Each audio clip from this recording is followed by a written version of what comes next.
মৰমৰ ছাত্ৰ ছাত্ৰীসকল, আশা কৰোঁ তোমালোকে ভালে আছা। আজি আমি আলোচনা কৰিম ক্লাছ 10ৰ ছ'চিয়েল ছায়েন্সৰ ইকনমিক্সৰ তোমালোকৰ চেপ্টাৰ নম্বৰ 2। তোমালোকে চোৱা, ইয়াত আমাৰ চেপ্টাৰ নম্বৰ 2 কি আছে? অৰ্থনৈতিক উন্নয়ন। ছাত্ৰ ছাত্ৰীসকল, তোমালোকে এই ভিডিঅ'টোত এই পাৰ্টটিৰ অনুশীলনীত থকা যিমানখিনি কুৱেশ্যন আছে সকলোবিলাক কুৱেশ্যনৰ উত্তৰ অতি সহজ আৰু চমুকে দিয়া হৈছে। জাষ্ট তোমালোকে ভিডিঅ'টো চাই থাকা, তোমালোকৰ বহুতখিনি কনচেপ্ট ইয়াৰ পৰাই ক্লিয়াৰ হৈ যাব। প্ৰথমত দিয়া আছে কি চোৱা, 1 নম্বৰ অৰ্থনীতি। এইবিলাক তোমালোকৰ চমু টকা বুলি ভাবি লোৱা। যেনেকুৱা অৰ্থনৈতিক বিকাশ, ইয়াত কি দিয়া আছে? কোনো এখন দেশৰ দীৰ্ঘকালীন সময়ছোৱাত প্ৰকৃত ৰাষ্ট্ৰীয় আয় বা জনমূৰি আয় বৃদ্ধি পোৱা প্ৰক্ৰিয়াটোকে অৰ্থনৈতিক বিকাশ বোলে। ই এক সংখ্যাগত ধাৰণা। অৰ্থনৈতিক বিকাশৰ লগতে যেতিয়া সমাজৰ অৰ্থনৈতিক আৰু সামাজিক জড়িত হৈ থাকে। তাৰপিছত তোমালোকে 3 নম্বৰটো কি কৈছে? মানৱ বিকাশ। মানুহৰ পচন্দসমূহৰ বা বিকল্পসমূহৰ প্ৰসাৰতা বৃদ্ধি কৰা আৰু মানুহৰ সৰ্বাংগীন কল্যাণ সাধন কৰা প্ৰক্ৰিয়াটোকে মানৱ বিকাশ বোলে। 4 নম্বৰ কি দিছে আমাৰ? অৰ্থনৈতিক পৰিকল্পনা। কোনো এটা নিৰ্দিষ্ট কেন্দ্ৰীয় কৰ্তৃপক্ষৰ দ্বাৰা দেশৰ উপলব্ধ সম্পদসমূহ সঠিকভাৱে ব্যৱহাৰ কৰি পূৰ্ব নিৰ্ধাৰিত সামাজিক আৰু অৰ্থনৈতিক লক্ষ্যসমূহ অৰ্জন কৰাৰ বাবে গ্ৰহণ কৰা আঁচনি বা প্ৰক্ৰিয়াকে অৰ্থনৈতিক পৰিকল্পনা বোলে। 5 নম্বৰ কি দিছে? গণতান্ত্ৰিক পৰিকল্পনা। যি পৰিকল্পনা ব্যৱস্থাত দেশৰ জনসাধাৰণে তলৰ স্তৰৰ পৰা ওপৰৰ স্তৰলৈকে পৰিকল্পনা প্ৰস্তুত আৰু কাৰ্যকৰী কৰাৰ প্ৰক্ৰিয়াত সক্ৰিয়ভাৱে অংশগ্ৰহণ কৰিব পাৰে, তাক গণতান্ত্ৰিক পৰিকল্পনা বোলে। ভাৰতৰ পৰিকল্পনা ব্যৱস্থা ইয়াৰ এক অন্যতম উদাহৰণ। তাৰপিছত 6 নম্বৰ কি দিছে? উদাৰীকৰণ। দেশৰ অৰ্থনৈতিক আৰু উদ্যোগ খণ্ডৰ ওপৰত থকা অনাৱশ্যক চাকৰি, নিয়ন্ত্ৰণ, অনুজ্ঞাপত্ৰ আৰু বিভিন্ন কঠোৰ বাধা নিষেধসমূহ শিথিল বা মুক্ত কৰি দিয়া কাৰ্যক উদাৰীকৰণ বোলে। 7 নম্বৰ কি দিছে? ব্যক্তিগতকৰণ।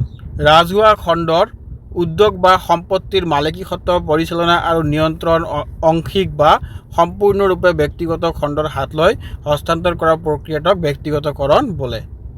তাৰপিছত 8 নম্বৰত বিশ্বায়ন। দেশৰ ঘৰুৱা অৰ্থনৈতিক বিশ্বৰ অন্য দেশৰ অৰ্থনীতিৰ সৈতে একত্ৰিত বা মুক্ত কৰা প্ৰক্ৰিয়াটোক বিশ্বায়ন বোলে। ইয়াৰ ফলত আন্তঃৰাষ্ট্ৰীয় পৰ্যায়ত ব্যৱসায় বাণিজ্য, পুঁজি আৰু প্ৰযুক্তি মুক্ত প্ৰভাৱ ঘটে। তাৰপিছত আমি আলোচনা কৰিম চুটি উত্তৰৰ প্ৰশ্ন। ছাত্ৰ ছাত্ৰীসকল, এইটো মই আলোচনা কৰাৰ আগত তোমালোকক ক'ব বিচাৰোঁ যে যদি তোমালোকে এতিয়ালৈকে মোৰ চেনেলটো ছাবস্ক্ৰাইব কৰি ৰখা নাই, চেনেলটো ছাবস্ক্ৰাইব কৰি ৰাখি দিয়া।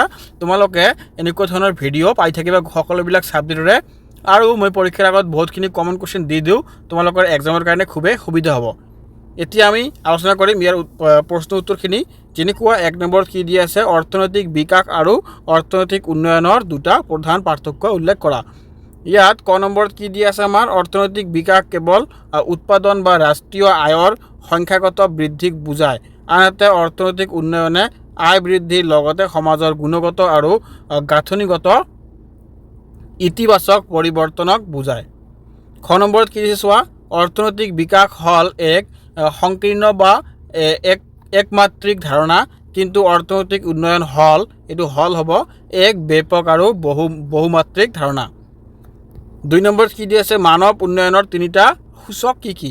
উত্তৰ দি আছে কি? মানৱ উন্নয়নৰ সূচক জুখিবলৈ ব্যৱহাৰ কৰা 3টা মূল সূচক হ'ল যেনেকুৱা ক নম্বৰত কি দি আছে? প্ৰত্যাশিত আয়ুষ। খ নম্বৰত দি আছে শিক্ষা আৰু জ্ঞানৰ স্তৰ, আৰু গ নম্বৰত দি আছে কি? জীৱন ধাৰণৰ মানদণ্ড। তাৰপিছত 3 নম্বৰত সমষ্টিবাদী পচন্দৰ বিস্তাৰ সাধন হৈছে বুলি কি বুজিবা?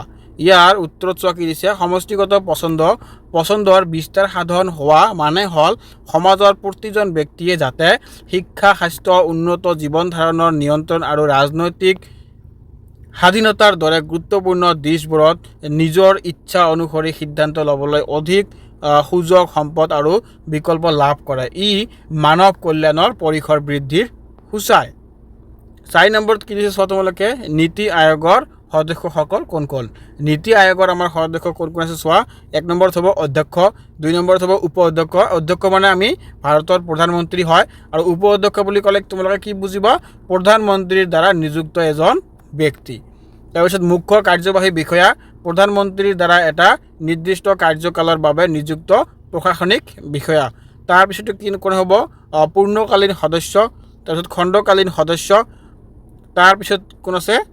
পদেন সদস্য মানে অফিচৰ মেম্বাৰ। তাৰপিছত আছে কি? পৰিচালনা পৰিষদ। 5 নম্বৰত আহা, ভাৰতৰ পৰিকল্পনাত অৰ্থনৈতিক উন্নয়নৰ প্ৰথম চোৱা 1951 পৰা 1991 আৰু দ্বিতীয় চোৱা 1951 পৰা বৰ্তমানলৈকে মাজত থকা দুটা মূল পাৰ্থক্য ব্যাখ্যা কৰা। ইয়াৰ উত্তৰত কি হ'ব? আমাৰ ক নম্বৰত কি দিয়া আছে? ৰাজহুৱা বনাম ব্যক্তিগত খণ্ডৰ ভূমিকা। ইয়াত কি হ'ব? প্ৰথম চোৱাত 1951 পৰা 1991 অৰ্থনীতিত ৰাজহুৱা খণ্ড পাব্লিক ছেক্টৰ অগ্ৰাধিকাৰ দিয়া হৈছিল আৰু চৰকাৰী নিয়ন্ত্ৰণ অধিক আছিল। আনহাতে দ্বিতীয় চোৱাত 1991 চনত বৰ্তমান ব্যক্তিগত খণ্ড প্ৰাইভেট ছেক্টৰ অধিক স্বাধীনতা আৰু গুৰুত্ব প্ৰদান কৰা হয়। খ নম্বৰত কি দি আছে? আবদ্ধ বনাম মুক্ত অৰ্থনীতি। প্ৰথম সময়ছোৱাত ভাৰতীয় অৰ্থনীতি বহু পৰিমাণে আবদ্ধ আছিল, যেনে অনুজ্ঞাপত্ৰ ৰাজ আৰু আমদানি নিয়ন্ত্ৰণ। কিন্তু দ্বিতীয় সময়ছোৱাত উদাৰীকৰণ, ব্যক্তিগতকৰণ আৰু বিশ্বায়নৰ নীতিৰ জৰিয়তে অৰ্থনীতি বিশ্ব বজাৰৰ বাবে মুক্ত কৰি দিয়া হয়। 6 নম্বৰত কি দিয়ে আমাৰ?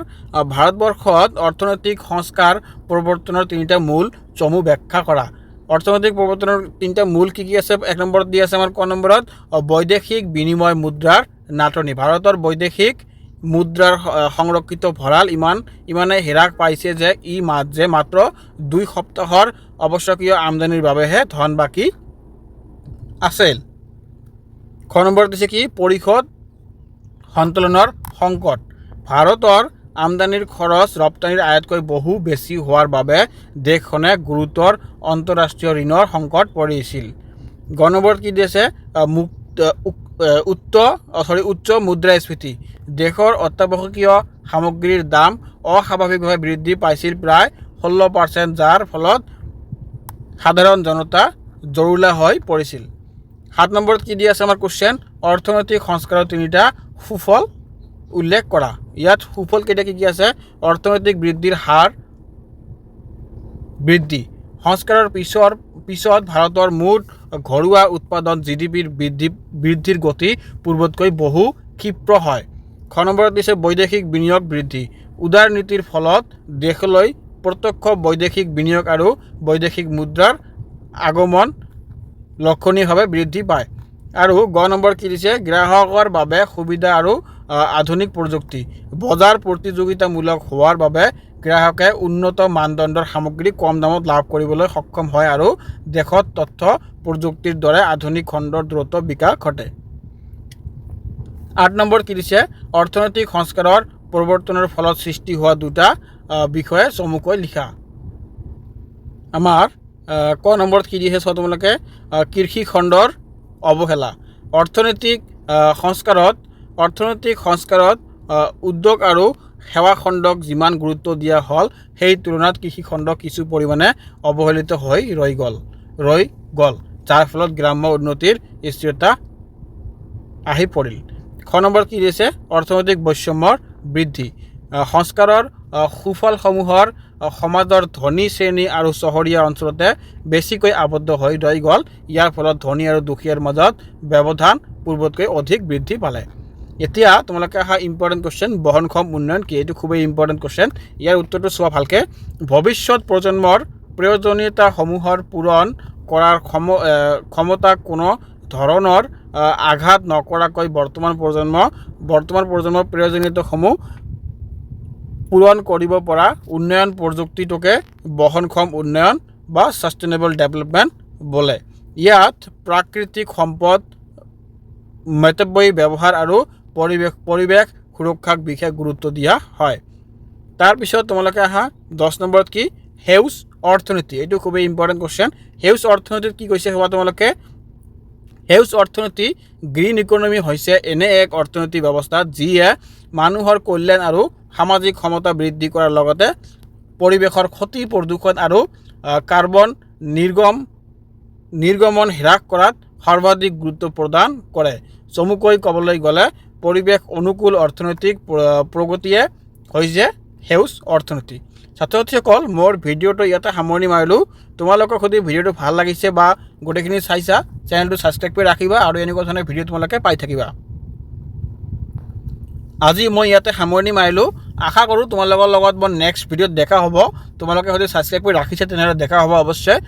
মই তোমালোকৰ কাৰণে এক্সট্ৰা কুৱেশ্যন আনচাৰ লৈ আহিম আৰু পৰীক্ষাৰ আগে আগে মই ইম্পৰ্টেণ্টখিনি লগাই দিম। চ' আজি মই ইয়াতে সামৰণি মাৰিলোঁ। ধন্যবাদ, ভালকৈ পঢ়িবা।